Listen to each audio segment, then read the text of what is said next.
our name is La Semilla, which means the seed in Spanish.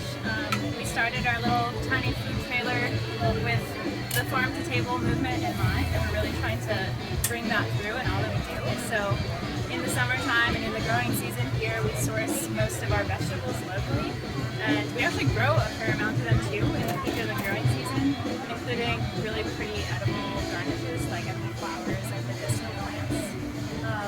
And yeah, the base of a lot of our food is a sprouted quinoa tortilla. So we have like a taco plate using those tortillas and then like a salad wrap.